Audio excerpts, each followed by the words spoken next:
कोशिश करनी है कि हमारे जितने भी नोट्स बने हुए हैं या जितनी चीज़ें हमारे हैंडमेड है और हमने बनाई हैं उसको लेके आए, ताकि एस्पायरेंट को एक आइडिया हो कि नोट्स मेकिंग ऐसे की कैसे की जाती है। अगर वही आप चीज़ें जो है रिपोर्ट को जाकर इंटरनेशनल रिपोर्ट को पढ़ें तो फिर वहाँ पे क्लैरिटी आती है, अच्छा ये तो हमारा यहाँ पे खड़ा है, वीमेंस की प्लेस कहाँ पे, जेंडर इक्वालिटी का हमारा इंडेक्स कहाँ पड़ा है, और ये चीज़ें जो है आपने इनके आंसर जो ढूंढने हैं वहाँ पे मेन। अब ये तो नहीं आप मेन एग्जाम में बैठे हो, एमसी सर ने बोला था जो ये आप जो है ना आंसर ढूंढने बैठ जाना। आपने क्या करना है, जो रेटोरिक को पावरफुल बनाने के लिए आपने करना क्या है कि जो आपके थॉट्स हैं, आपके जो आइडियाज़ हैं, जो उनको क्या करना है, एक लॉजिकल पैटर्न देना, सेंटेंस स्ट्रक्चर के जरिए रिपीट करेंगे तो आपने ये जो प्रिसाइज अपनी वोकैबुलरी तैयार की है इसको आपने क्या करना है, इसको यूज़ करें यहाँ पे अपने ऐसे के अंदर। जो आप क्या करें, articulate the significance, explain the implications of your arguments, why should they care. Hello everyone, welcome to back MC Study CSS platform and thank you so much for supporting us. And we have discussed almost 11 lecture of mega series of essay writing, and today we are going to start our next lecture.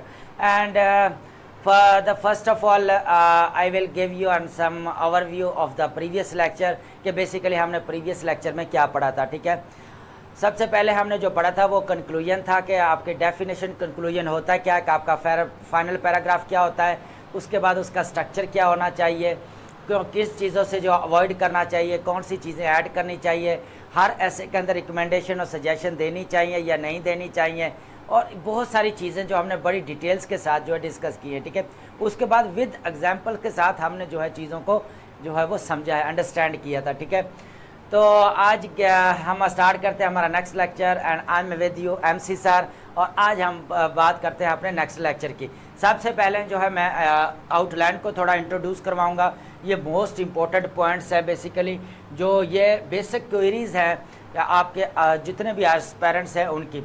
सबसे पहले जो एक question आता है कि sir resilient और powerful जो है वो रेटोरिक कैसे बनाया जाता है। ठीक है, रेटोरिक का बेसिकली मीनिंग भी समझेगा कि इसका मीनिंग क्या होता है, और रेटोरिक जो है वो पावरफुल रेजिलिएंट रेटोरिक जो मेन ऐसे के अंदर वो कैसे बनाया जा सकता है, एक क्वेश्चन ये भी है। ठीक है, उसके बाद जो आपका यूनिक कंटेंट है, यूनिक कंटेंट क्या होता है, और यूनिक कंटेंट जो है ऐसे के अंदर हम कैसे जो है वो कैसे पुट कर सकते हैं। ठीक है, तो ये बहुत इंपॉर्टेंट क्वेश्चंस हैं बेसिकली। कि होता क्या है कि एस्पिरेंट्स मिस्टेक्स क्या करते हैं कि अपने प्रीवियस या कोई भी जो है कह लें कि फेक टाइप और इमेजिनेटिव बेस्ड जो होता है ना वो मटेरियल उठा के कलेक्ट कर लेता है, या चैट जीपीटी का यूज़ कर रहा है। अब चैट जीपीटी का यूज़ का मैं पहले भी बताता हूँ कि ज़रूरी नहीं कि आपके अगर 5 पॉइंट वो आपको दे रहा है तो 5 के 5 रेलिवेंट होने चाहिए।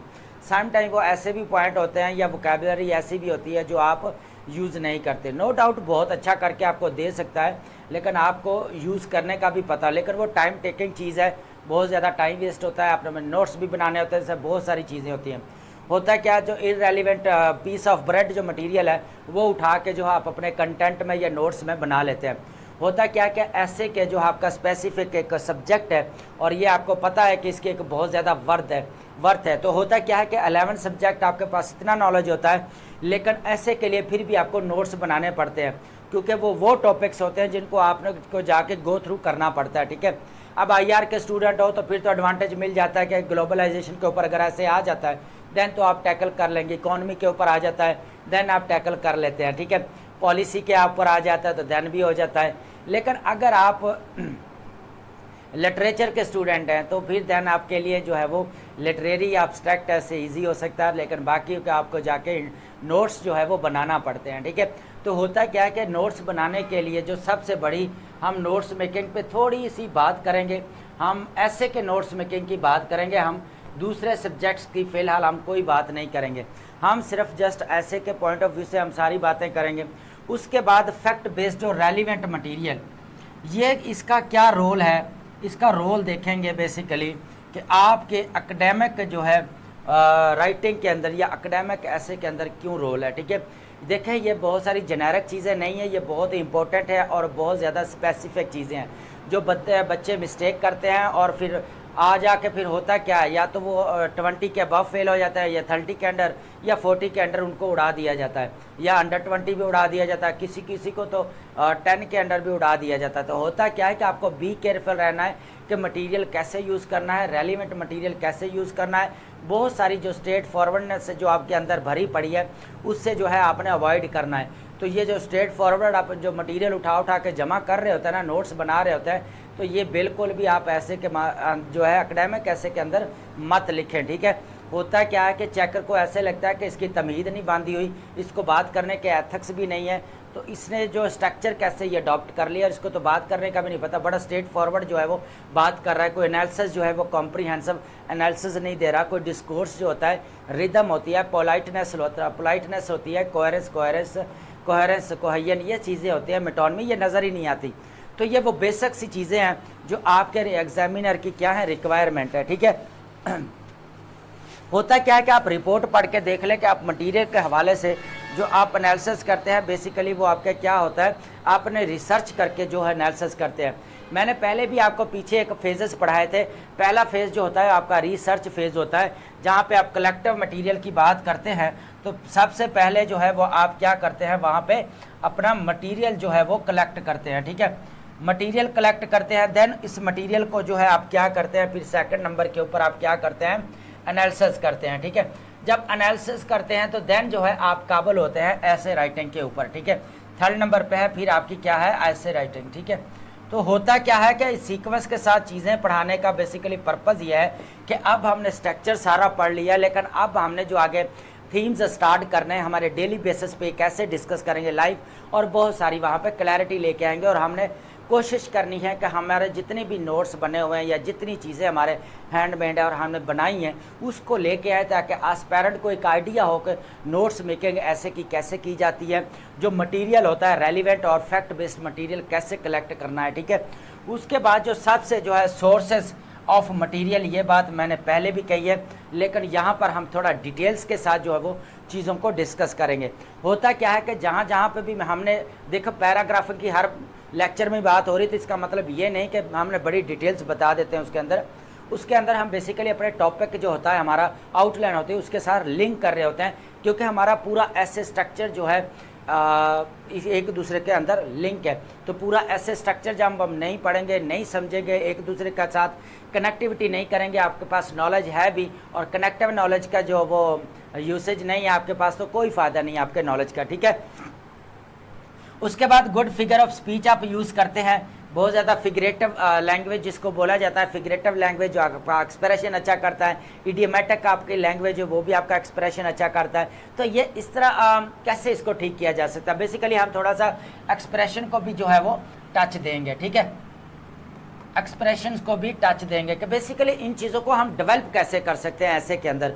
ये बहुत सारे बेसिक से क्वेश्चन है, लेकिन होता क्या है कि हमने अभी यूनिक और बात कह दिया ना, यूनिक कंटेंट छोड़ दें, हम उधर यूनिक बना लेंगे। होता क्या है कि जो आपकी बहुत सारी चीज़ें आपने ऐड करनी होती है वो नहीं ऐड करनी चाहिए, हो सकता है वो किसी और नोट्स में ऐड करनी पड़े, हो सकता है कोई और चीज़ है जो किसी और नोट्स में ऐड करनी पड़े।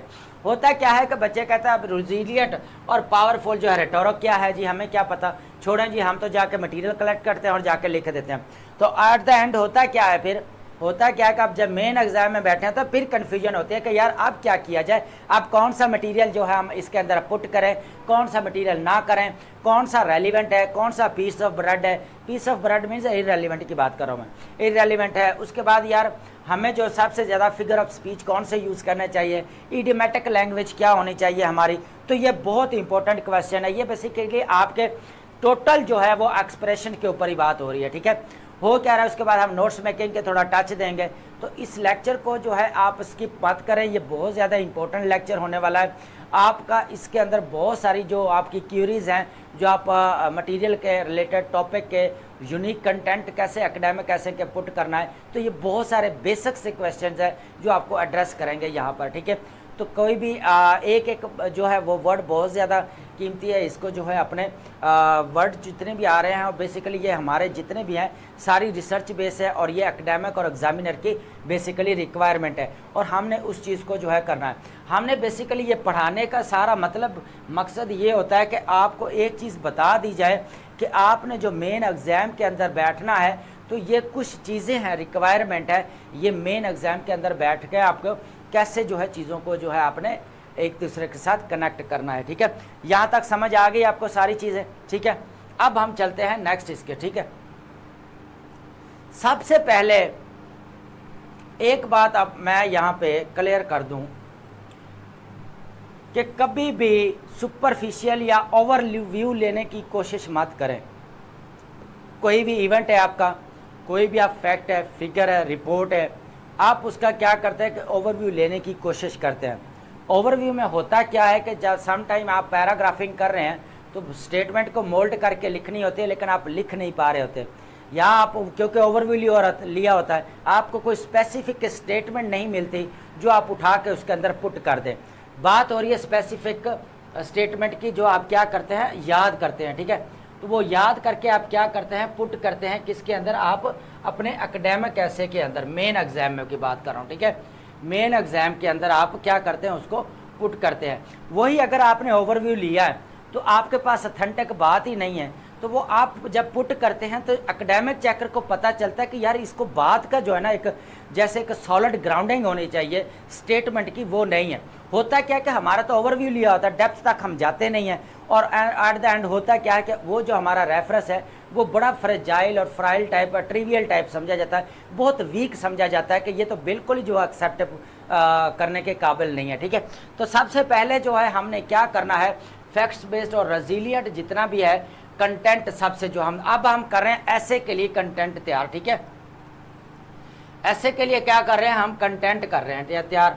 होता क्या कि सबसे पहले जो है आपने ये जो डीप रिसर्च है इसके ऊपर फोकस करना है, और इसके अंदर एक वर्ड दिया हुआ पीयर।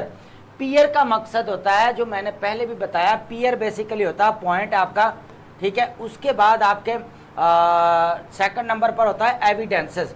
क्या करते हैं कि आप रिसर्च आर्टिकल जब पढ़ते हैं, जैसे रिसर्च आर्टिकल पढ़ने का एक मेथड है, एविडेंसेस है। एविडेंसेस के बाद आपके पास क्या आती हैं, एग्जाम्पल्स आती हैं। ठीक है, एग्जाम्पल्स के बाद आप क्या करते हैं, रेस्पॉन्स करते हैं। ठीक है, रेस्पॉन्स करते हैं। तो ये चार चीज़ें जो हैं वो आपने ऐड करनी होती हैं। ठीक है, और ये बहुत इंपॉर्टेंट है, मैं बार बार कह रहा हूँ, इसको ईजी मत लें सॉरी। सबसे पहले जो आपने पीयर वाला जो कॉन्सेप्ट है, पॉइंट, एविडेंस, एग्जाम्पल और उसके बाद रेस्पॉन्स, तो ये बहुत इंपॉर्टेंट चीज़ें हैं। आपने क्या करना है, जब कंटेंट तैयार करना है तो ये कुछ चीज़ें हैं, फंडामेंटल रिक्वायरमेंट है, उनको आपने फॉलो करना है।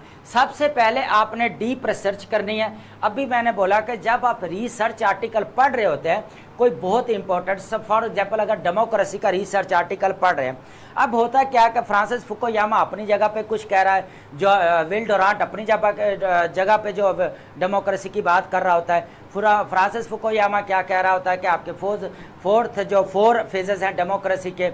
उसके बाद अगर आप ट्रैकवेल की बात करें तो वो क्या कह रहा होता है कि ये जी आपकी जो डेमोक्रेसी है ये क्या है, आपकी जो है अथॉरिटेटिव जो बन चुकी है, बाय निगेट कर रही होती है अपने आप के ही रूल में, क्या ये डेमोक्रेटिक ठीक है। उसके अंदर आप मेजॉरिटी रूल होता है और मिनॉरिटी के वो मिनॉरिटी रूल ओवर जो मेजॉरिटी, ये सारी चीज़ें जो है मेजॉरिटी और मिनॉरिटी, इनका आपस में कनेक्टिविटी करता है कि आपके जो मेजॉरिटी वाले बैठ जाते हैं, मिनॉरिटी वालों को कोई राइट ही नहीं मिलता, एक वोट से भी हार जाए तो उन बेचारों को वोट नहीं मिलता। तो हम इसको क्या करते हैं कि आप डेप्थ तक जाके जो है करते हैं। फिर आप अरिस्टोटल को रीड करते हैं, प्लेटो को आइडियल स्टेट क्या होती डेमोक्रेसी की, तो थोड़ा डेमोक्रेसी को जब आप डिटेल्स के साथ देखते हैं देन आपको जाके पता है। जब आप डेमोक्रेसी का फोर्थ फेज पढ़ते हैं तो सबसे पहले आप अरेबिक जो रेवोल्यूशन था उसको आप पढ़ते हैं, फिर आपके अंदर अरेबिक रेवोल्यूशन जितना भी चला है, सोशल मीडिया का भी उस वक्त बड़ा रोल था उसके अंदर। तो ये बहुत इंपॉर्टेंट है कि आपका इजिप्ट के अंदर लेके और सारा जो 4 कंट्रीज से 5 कंट्रीज, इनके अंदर क्या आया था, आपका जो डेमोक्रेटिक फेज जो आया था, ठीक है, फोर्थ। तो ये बहुत इंपॉर्टेंट चीज़ है। इस तरह अपना डेप्थ तक जाके जो है, अगर आप टॉपिक है आर्टिफिशियल इंटेलिजेंस, तो आर्टिफिशियल इंटेलिजेंस का आपने क्या करना है, डेप्थ तक जाके जो है पहले तो टर्मिनोलॉजीज़ हैं या आपके कीवर्ड्स हैं उनको आपने कलेक्ट करना करना है। उसको कलेक्ट करने के बाद फिर आपने क्या बातें करनी होती हैं, आपकी बेसिकली जो भी काजेज़ हैं, इम्पैक्ट्स हैं, उसका क्या रोल है, किस फील्ड में क्या क्या रोल है, सब चीज़ें डिस्कस करते हैं। उसके बाद क्रेडिबल सोर्सिंग क्या होता है कि आपने जहाँ पे भी कोई रेफरेंस देना है, जहाँ से भी कोई रेफरेंस देना है, उसका आपको अथेंटिक जो है वो वर्क पता होना चाहिए। ये नहीं है कि किसी की स्टेटमेंट जो है वो किसी के नाम आप कर दें, ठीक है। होता क्या है कि आपकी स्टेटमेंट बहुत सारी ऐसी होती हैं, स्टूडेंट मिस्टेक क्या करते हैं कि स्टेटमेंट का जो ओरिजिनल कह लें कि राइटर होता है उसका पता ही नहीं होता, वो क्या करते हैं वो किसी और के नाम जो है वो लगा के लिख देते हैं। तो चेकर को पता होता है, वो तो एकेडमिक चेकर है आपका, उसने तो बहुत सारा लिटरेचर पढ़ा हुआ है, उसका तो टीचिंग एक्सपीरियंस है इतना, और वो यूनिवर्सिटीज़ के अंदर उसने पढ़ाया है, चेकिंग किया है काम को, एकेडमिक चेकिंग की है। तो होता क्या है कि आपको यहाँ पर ये चीज़ बहुत ज़्यादा क्लैरिटी के साथ लेके आने की ज़रूरत है, ठीक है। उसके बाद है आपके एविडेंशियरी जो रिगॉर होता है। ये क्या होता है कि आपने जितना भी डाटा होता है वो बड़ा एविडेंट होना चाहिए। उसके अंदर मैं बार बार कह रहा हूँ कि सुपरफिशियल टाइप चीज़ जो है वो नहीं होनी चाहिए। सुपरफिशियल आपको पता ही है क्या है, मैंने पीछे भी बताया है। सुपरफिशियल बेसिकली वो चीज़ होती है जो आपकी लैक ऑफ एबिलिटी होती है किसी चीज़ को अंडरस्टैंड करने की। आपके अंदर एबिलिटी नहीं होती कि आप किसी चीज़ को अंडरस्टैंड करें। तो होता क्या है कि यहाँ पे ये सुपरफिशियल जो चीज़ है ये वहाँ पे अलाउड नहीं है मेन एग्जाम के अंदर। उसके बाद एंडोरेंस क्या होता है, content must be with stand scrutiny and counter arguments. होता क्या है कि आपने जब भी कोई मटेरियल तैयार करना है तो उसके आर्गूमेंट्स तैयार करने के बाद सबसे जो एक चीज़ जो आप याद करनी चाहिए, उसका काउंटर आर्गूमेंट लाजमी देखें। हर चीज़ को एक ही एंगल से मत देखें, हर चीज़ को एक ही एंगल से मत देखें, उसको दोनों एंगल से देखें चीज़ें के। अब देखें gender equality is a myth, तो अब दोनों जो है पर्सपेक्टिव से बात करें। अब दुनिया के अंदर मैं बोलूँ कि जेंडर इक्वालिटी जो है मिथ नहीं है, क्योंकि आज का रियलिटी आज ये उसके होता क्या है कि बहुत सारे हमारे कंट्रीज़ हैं, आयरलैंड से लेके, डेनमार्क से लेके, नीदरलैंड से, स्विट्ज़रलैंड, इन लोगों ने वीमेंस को बहुत ज़्यादा पार्लियामेंटेरियन में स्टेट के अंदर बहुत सारी सीट्स दी। तो आप हमारे कंट्री के अंदर देख लें कि कितनी सीट्स आपको नेशनल असेंबली में देख लें, पार्लियामेंट सेनेट में देख लें तो कितनी सीट्स हैं। उसके बाद आज जॉब का आप देख लें, सिविल सर्विस के अंदर सबसे ज़्यादा कंपेटिटिव एग्ज़ाम जो है वो पास करें, और उसकी भी रेशो जो बढ़ती जा रही है हमारे विमेंस की। तो विमेंस हमारा हर जो फील्ड के अंदर क्या कर रही है, अपना रोल प्ले कर रही हैं। वो है समथिंग, कुछ चीज़ें हैं जो चैलेंजेस हैं, उसके अंदर रुकावटें हैं, लेकिन फिर भी उन रुकावटों को ख़त्म किया जा सकता है। लेकिन अगर हम कह दें कि जेंडर इक्वालिटी ऐसा है ही मिथ, कोई इक्वालिटी है ही नहीं, कुछ वुमेन्स को दिया ही नहीं जा रहा पेट्रोल का, तो ये थोड़ा सा कहना अब इस दौर में थोड़ा सा कहना मुश्किल हो जाता है। तो ये होती है दोनों चीज़ों के, आपको काउंटर आर्गूमेंट भी पता होना चाहिए और दूसरी साइड के भी चीज़ों को पता होना चाहिए। तो जितना भी आप इन्फो लेते हैं यहाँ पे वो आपका फैक्ट बेस्ड होना चाहिए। किसी रॉ मटीरियल, आपने जर्नलिज्म के पेपर से, न्यूज़पेपर से कोई भी मटेरियल कलेक्ट नहीं करना, वहाँ पे कोई भी जो ऑथेंटिक जो फैक्ट एंड फिगर नहीं डाला था, सम टाइम उसने अबव किया होता है, सम टाइम बिलो किया हो जाता है कि 140 पे हमारा डेवलपमेंट खड़ा है, वन अबव जो है वो 140 पे खड़ा है या बिलो खड़ा है ह्यूमन डेवलपमेंट इंडेक्स जो है। तो होता क्या है वहाँ पे जो क्लैरिटी नहीं आ पाती। अगर वही आप चीज़ें जो है रिपोर्ट को जाकर इंटरनेशनल रिपोर्ट को पढ़े तो फिर वहाँ पे क्लैरिटी आती है, अच्छा ये तो हमारा यहाँ पे खड़ा है, वीमेंस की प्लेस कहाँ पे, जेंडर इक्वालिटी का हमारा इंडेक्स कहाँ पड़ा है, रूल ऑफ लॉ का कहाँ पे पड़ा है, डेमोक्रेसी का कहाँ पे पड़ा है, सोशल मीडिया का, इंटरनेट यूज़ करने का। तो ये सारी चीज़ें क्या है, आपका हैप्पीनेस रिपोर्ट के अंदर आपका कहाँ है, करप्शन के इंडेक्स आपका क्या है। तो ये वो चीज़ें हैं जो आपकी फैक्चुअल बेस होनी चाहिए, और आप स्पेसिफिक जो आप जहाँ पे रिपोर्ट पब्लिश की जाती है कोशिश करें आप उनको जाके पढ़ें। कोई भी अगर बुक आ जाती है मार्केट के अंदर तो उसको पढ़ने की कोशिश ना करें, क्योंकि वो आपकी मार्केट के अंदर बुक होती है, आपके बच्चे को गाइडेंस करता है कि आपने ये चीज़ें दी हैं, आपने फिर जो है वेबसाइट पे या किसी ओरिजिनल सोर्स पे जाके जो है वो आपने कंसल्टेशन करनी है। तो ये बहुत इंपॉर्टेंट चीज़ें हैं जो बच्चे जो क्या करते हैं मिस कर देते हैं। चलें जी, ठीक है। अब बात करते हैं जी हम जो है अपना क्राफ्टिंग यूनिक कंटेंट। यहाँ पे दो चीज़ें हैं, एक आप कंटेंट जो होता है वो आपके किसके लिए होता है जी, जो आप नोट्स बनाते हैं, एक कंटेंट फॉर नोट्स, ठीक है। यूनिक जो आपका कंटेंट होता है, यूनिक कंटेंट की बात कर रहा हूँ, वो किसका होता है, नोट्स। एक नंबर ये है। सेकंड नंबर पे जो आपका यूनिक कह लें कि कंटेंट होता है वो आपका मेन एग्जाम के अंदर होता है।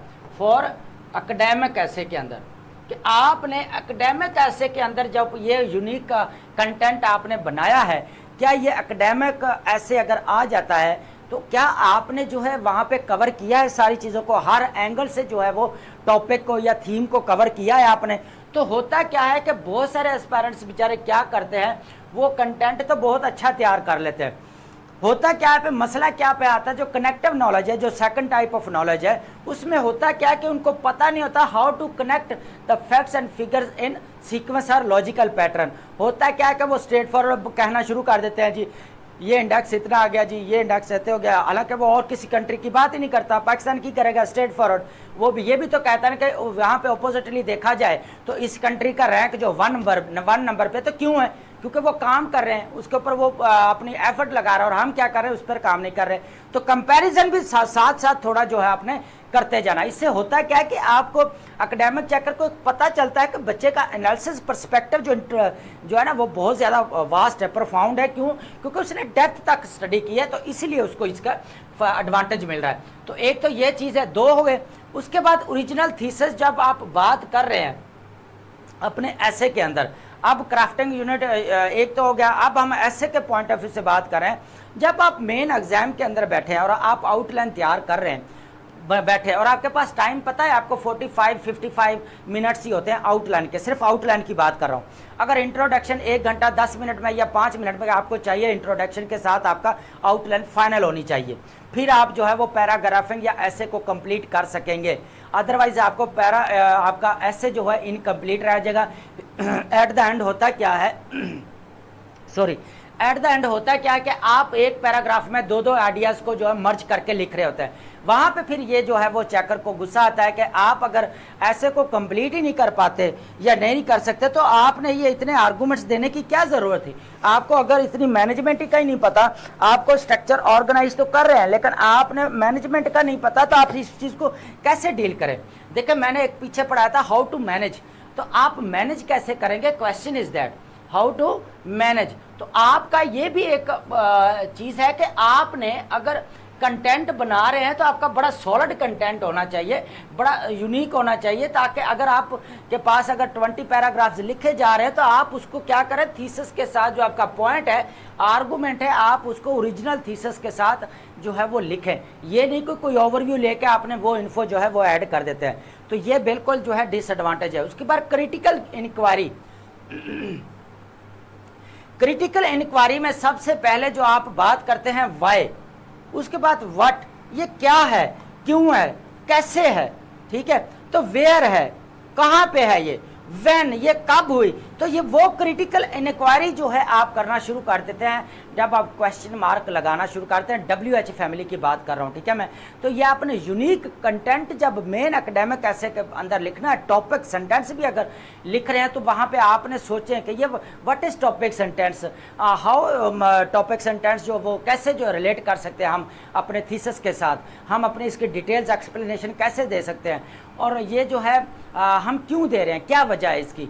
आप कह लें कि डीडोलाइजेशन की बात कर रहे थे तो हमें देने की ज़रूरत है क्योंकि मल्टीपोलैरिटी हो रही है, तो हमें उसकी एक्सप्लेनेशन देनी पड़ रही है।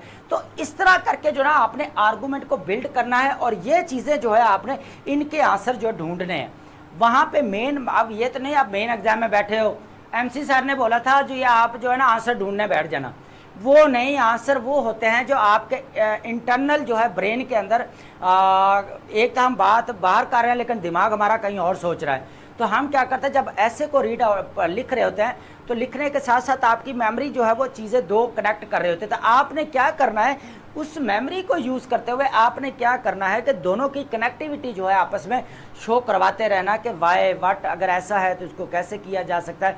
तो इस तरह जो अगर आपका रिदम बन जाता है तो आपको मेन एग्जाम के अंदर प्रॉब्लम नहीं होती। ये मैं पहले भी बोलता हूँ कि ये आपका रिसर्च फेज होता है और ये आपकी नोट्स मेकिंग होती है जो आप नोट्स मेकिंग करते हैं। उसके बाद सिंथेसाइज्ड पर्सपेक्टिव जो होता है, आपने फिर अपने सारे जितना भी आपने disparate ideas to from novel insight, आप क्या करते हैं, जितना भी आपके पास आइडियाज़ होते हैं आप कंबाइन करते हैं, गैदर करते हैं, उनका सिंथेसाइज पर्सपेक्टिव जो आपका इंटेलेक्चुअल पर्सपेक्टिव है या क्रिटिकल थिंकिंग है उसके ऊपर देन वो काम करते हैं, और आप जो है एक यूनिक कंटेंट तैयार करके देन जो है वो आप उसको दे देते हैं। अब अगर आप यूनिक कंटेंट उसको तैयार करके दे देते हैं, आपकी अगर एकेडमिक रीडिंग अच्छी है देन ही आप यूनिक कंटेंट तैयार कर पाओगे, अदरवाइज आपके लिए मुश्किल हो जाएगा, ठीक है, देन आप नहीं कर पाएंगे। उसके बाद है हम नेक्स्ट चलते हैं जी। अब हमारा पावरफुल रेटोरिक, पहले तो हमें समझने की ज़रूरत है कि ये रेटोरिक क्या है। हम बात कर रहे हैं, हमने मेन एग्जाम के अंदर जो पैराग्राफिंग करनी है उसकी। देखिए रेटोरिक होता है art of speaking, art of communicate करते हैं आप, ठीक है, किसके साथ करते हैं, विद एकेडमिक चेकर के साथ करते हैं, ठीक है, एकेडमिक चेकर के साथ करते हैं, ठीक है। उसके बाद उसके साथ एकेडमिक चेकर के साथ आप करते हैं, लेकिन कौन कौन सी चीज़ें आपको आनी चाहिए। सबसे पहले आपको स्ट्रक्चर पता होना चाहिए, डिस्कोर्स पता होना चाहिए, फॉर्म ऑफ डिस्कोर्स पता होना चाहिए, एनालिटिकल अप्रोच का पता होना चाहिए, टेक्नैलिटी, लैंग्वेज की टेक्नैलिटी का पता होना चाहिए, एकेडमिक राइटिंग का पता होना चाहिए। ये वो चीज़ें जो आपकी फंडामेंटल रिक्वायरमेंट है, ठीक है। होता क्या है कि आपने क्या करना है कि एक रेटोरिक जब बात कर रहे हैं, आर्ट होता है। देखिए बात करने का मैं जब भी कहता हूँ कि एक आर्ट होता है, जब आप किसी से बात करते हैं, गुफ्तगू करते हैं, तो ये एक आर्ट ऑफ स्पीकिंग होता है, आर्ट ऑफ कम्युनिकेट होता है कि आप आप जो चेकर के साथ बात कर रहे हैं, अपने आर्गूमेंट्स भी साथ साथ दे रहे हैं, आप अपना एनालिसिस भी साथ साथ कर रहे हैं, आप ग्रामर मिस्टेक को भी दूर कर रहे हैं, आप डिस्कोर्स को भी मेंटेन कर रहे हैं। तो ये होता क्या है, ये आपकी पोलाइटनेस नज़र आती है। और बेसिकली ये फिर सारी चीज़ें क्या है रेटोरिक में, कि आपको बात करने का आर्ट है, आपको बात करने की तमीज़ है, और आप उसके एथिकली जो है वो बात को, स्ट्रक्चर को कंप्लीट करते हुए आप अपना मीनिंग जो है वो कन्वे कर रहे होते हैं। और एकेडमिक चेकर यही चीज़ें तो आपकी आपने एक्सप्रेस करना है, और वही चीज़ें जो आपकी हैं अगर अथेंटिक है, रिसोर्स देन वो उसको इम्पैक्ट, पॉजिटिव इम्पैक्ट पड़ता है और वो आपको मार्क्स देता है, ठीक है। उसके बाद अब इसकी बात की आ रही है ना, जो हम बात कर रहे हैं रेटोरिक की, कोहेरेंस, ये सारी बात कर रहे हैं ना। अब होता क्या है कि आपका डिस्कोर्स क्या है जी, आपका अम्ब्रेला टर्म है, और ये जो आपकी ये जो चीज़ है ये इसके अंडर आती है। तो मैंने अभी एक चीज़ बड़ी डिटेल्स के साथ अभी बता दी, एक्सप्लेनेशन दी है कि आपका रेटोरिक क्या आता है, art of speaking, art of communicate. जब आप कम्युनिकेट करते हैं तो आपका डिस्कोर्स, आपका रिदम, आपके स्मूथनेस जो नज़र आ रही होती है, आपकी पोलाइटनेस नज़र आनी चाहिए बातचीत करते हुए, ठीक है। तो ये बहुत इंपॉर्टेंट है रेटोरिक के अंदर। आप उसको एक बात का ये नहीं कि आप उधर की बात उधर मारना शुरू कर दें, उधर की उधर मारना शुरू कर दें, ऐसी हरकतें नहीं करना। उधर बिल्कुल एथिकली होकर, जैसे हम इंटरव्यू में जाते हैं किस तरह स्ट्रक्चर्ड है ना, हमारा इंटरव्यू स्ट्रक्चर्ड है कि पर्सनालिटी होनी चाहिए, गुड लुकिंग होना चाहिए, चाहे कपड़े वो आपके नए नहीं हैं, आप उसको वॉश करके साफ़ कपड़े होने चाहिए, प्रेसिंग की हुई हो, आपको बैठने का, उठना बैठने का एक सलीका होना चाहिए। आप एंट्रेंस कर रहे हैं, आप बैठ रहे हैं, इजाज़त ले रहे हैं, ये क्या होती हैं चीज़ें, ये सारी आपकी क्या है कि स्ट्रक्चर्ड होती हैं, और इस ये पोलाइटनेस नज़र आ रही होती है, आपकी पर्सनैलिटी को जज किया जा रहा है, आपकी कम्युनिकेशन को जज किया जा रहा होता है। तो यहाँ पे ये वही चीज़ें होती हैं कि आपका रेटोरिक जो है वो बहुत ज़्यादा होना। अब लॉजिकल फैलेसीज जो है वो गलतियाँ नहीं होनी चाहिए, लॉजिकल डिसऑर्डर नहीं होना चाहिए। आपकी वो बात यहाँ पे जो इसकी बात कर रहा है वो बेसिकली आपके लॉजिकल डिसऑर्डर की बात कर रहा है। मैं किसकी बात कर रहा हूँ, लॉजिकल डिसऑर्डर की बात कर रहा हूँ, ठीक है। अब स्ट्रक्चर्ड आर्गूमेंट होता क्या है कि आपने कोहेसिव, अभी मैं बात कर दी है, कोहेसिव आपका क्या होता है, लेक्सिकल जो आपका स्ट्रक्चर होता है ग्रामर का। आपने क्या करना है, ये डिस्कोर्स की ही बात है सारी, आपने क्या करना है, जो रेटोरिक को पावरफुल बनाने के लिए आपने करना क्या है कि जो आपके थॉट्स हैं, आपके जो आइडियाज़ हैं, जो उनको क्या करना है, एक लॉजिकल पैटर्न देना सेंटेंस स्ट्रक्चर के ज़रिए। और कोहेजन क्या आती है आपका, सेंटेंस स्ट्रक्चर लेक्सिकल, और जो कि रिलेटेड किसके होता है, ग्रामर के। तो आपने क्या करना है, सेंटेंस स्ट्रक्चर इतना कॉम्प्रिहेंसिव होना चाहिए जो आप क्या करेंगे, उसको रिलेट कर सकें चीज़ों को, उसका डिस्कोर्स उसका मेंटेन कर सकें, उसके अंदर पोलाइटनेस ना। मैं बार बार पोलाइटनेस और इन चीज़ों की क्यों बात कर रहा हूँ, क्योंकि बुक रीडिंग से और आपकी एकेडमिक रीडिंग से ये चीज़ें आती हैं, ऐसे ही जो है वो कहीं और से चीज़ें नहीं आती, ठीक है। वो एकेडमिक रीडिंग करें ताकि आपके अंदर चीज़ें डेवलप हों, आपकी मेमोरी के अंदर ऑटोमेटिक वो चीज़ें अब्जॉर्ब हो जाती हैं। देन जब मेन एग्जाम में बैठते तो देन आपके लिए इशू नहीं होता, ठीक है जी। यहाँ तक क्लियर है। अब हम आगे बात करते हैं। उसके बाद है हमारे पास बहुत ही कह लें कि इम्पोर्टेंट चीज़ है, ठीक है। होता क्या है कि फिगर ऑफ स्पीच आप क्या करते हैं, फिगर ऑफ स्पीच जो है ये बहुत ज़्यादा इम्पोर्टेंट है। आप सिमिलीज, आप मेटाफर्स आप यूज़ कर रहे हैं बेसिकली, ठीक है। मैं यहाँ पे एक चीज़ बोल दूँ कि ये आपकी लिटरेरी टर्म्स होती हैं, ठीक है। क्या होती हैं? आपकी लिटरेरी टर्म्स होती हैं, ठीक है, लिटरेचर के अंदर, ठीक है। किसके अंदर होती हैं जी? आपके लिटरेचर के अंदर क्या होती हैं जी? ये आपकी लिटरेरी टर्म्स होती हैं। इसको बोला जाता है फिगर ऑफ स्पीच। इसमें आपका मेटाफर है, सिमिली है, पर्सोनिफिकेशंस है, एजोनस है, उसके बाद ये बहुत सारी टाइप्स हैं जो आपकी इसके अंदर इंक्लूड है। तो होता क्या है कि आप सिमिली या किसी का कंपैरिजन कर रहे हैं या उसको चीज़ को जो है वो अच्छे तरीके आप प्रेजेंट कर रहे हैं, तो यहाँ पे आप फिगर ऑफ स्पीच का थोड़ा सा सहारा लेते हैं एक्सप्रेशन को ठीक करने के लिए। किसको? एक्सप्रेशन को ठीक करने के लिए आप किस चीज़ का सहारा लेते हैं? यहाँ पे। उसके बाद ईडियमेटिक, ईडियमेटिक लैंग्वेज जब आप यूज़ करते हैं, और उसके बाद आपकी फिगरेटिव लैंग्वेज,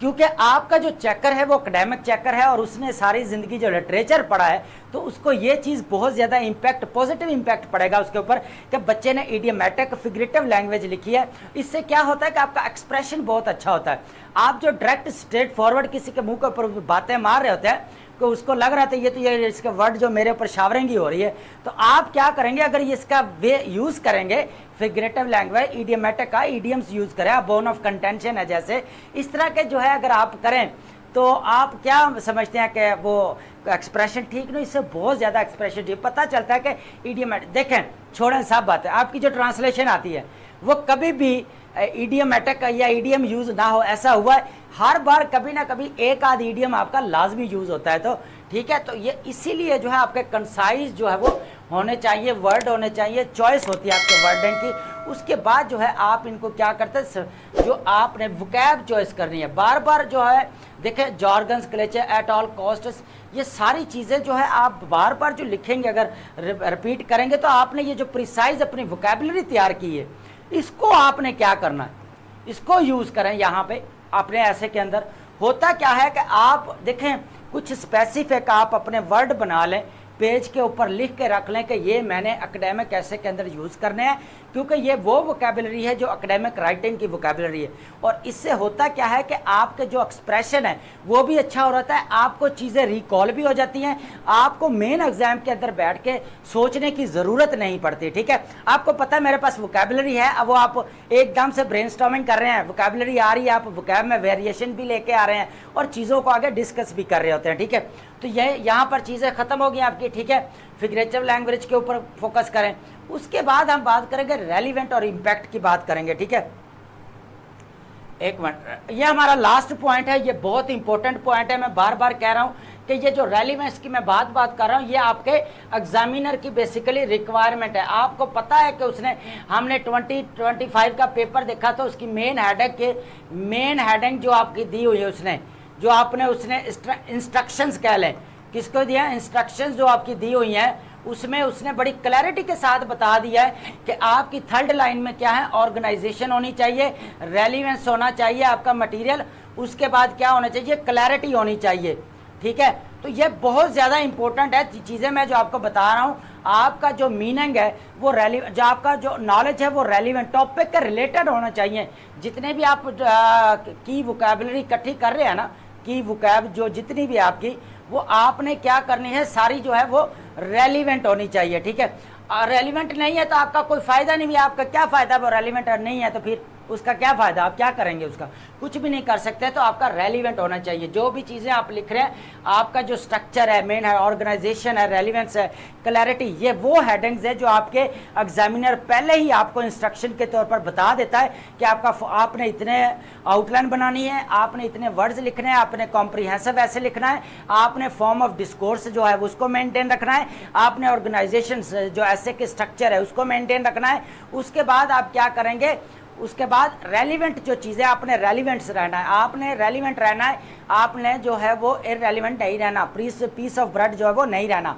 उसके बाद जो बात करता हूँ मैं क्लैरिटी, होती क्या है कि ये सारी कंटेक्चुअल मीनिंग से लेकर जब आप लिंकिंग करते हैं, अपने इवेंट्स को लिंक कर रहे होते हैं, आप अपने आइडियाज़ को लिंक कर रहे होते हैं, आप अपने थॉट्स को जो है वो लिंक कर रहे होते हैं, तो उससे होता क्या है कि आपके मीनिंग की जो क्लैरिटी है वो अच्छे तरीके से जा रही होती है। ठीक है, उसके बाद सो व्हाट, तो क्या, तो होता क्या कि क्लैरिटी के साथ आप क्या कर रहे हैं, क्या क्लियरली जो आप क्या कर, articulate the significance, explain the implications of your arguments, why should they care. तो अब ये होगी ना क्वेश्चन कि अब हुआ कि अब आप सारी चीज़ें जब लिखने के बाद उनका अगर रेलिवेंट नहीं है तो उनका इम्पैक्ट कैसा पड़ेगा, नेगेटिव इम्पैक्ट पड़ेगा ना।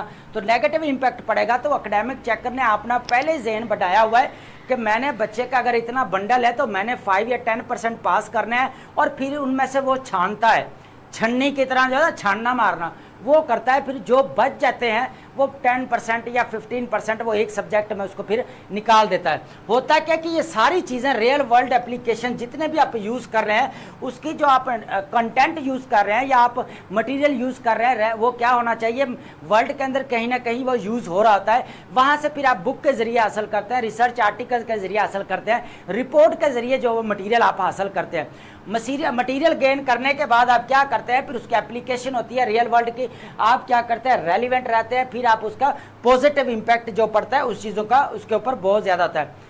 तो सबसे पहले मैं आपको एक चीज़ बता दूं, हमने इसके अंदर बहुत ज़्यादा इंपॉर्टेंट चीज़ें समझी हैं कि आपने रिजिलियंट और पावरफुल रेटोरिक कैसे बनाना है, आर्ट ऑफ स्पीकिंग को कैसे जो है वो मेंटेन रखना है, चीज़ों को कैसे जो है कवर करना है। उसके बाद हमने बहुत ज़्यादा इंपॉर्टेंट चीज़ें अंदर डिस्कस की, सोर्स ऑफ मटेरियल से लेके मटेरियल को कनेक्ट कैसे करना, आपका यूनिक कंटेंट कैसा होना चाहिए, आप अगर यूनिक कंटेंट आपके एसे के लिए कैसा होना चाहिए, आपके नोट्स के लिए कैसा होना चाहिए, अगर आप ये चीज़ें नहीं है तो आपका एक्सप्रेशन कैसे ठीक होगा।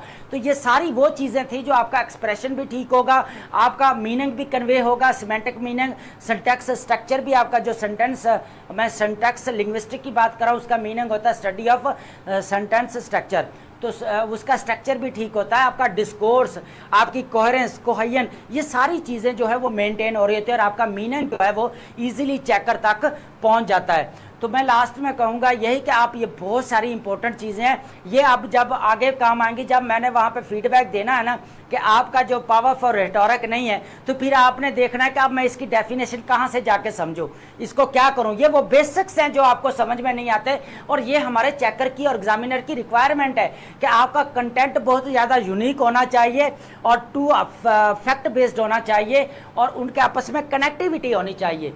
ठीक है, तो आपने ये चीज़ें जो बहुत ज़्यादा इंपॉर्टेंट है। उसके बाद हमारा नेक्स्ट लेक्चर जो हम करेंगे वो टॉपिक जो है हमने मेन एग्जाम के अंदर बैठ के अब कैसे डीकंस्ट्रक्ट करना है, डीकोड करना है, ये चीज़ हमने कल डिस्कस करेंगे, जहाँ हमारे अपने नेक्स्ट लेक्चर्स में हमने इसको डील करना है। ठीक है, तो थैंक यू सो मच, मिलते हैं हमारे नेक्स्ट लेक्चर के अंदर।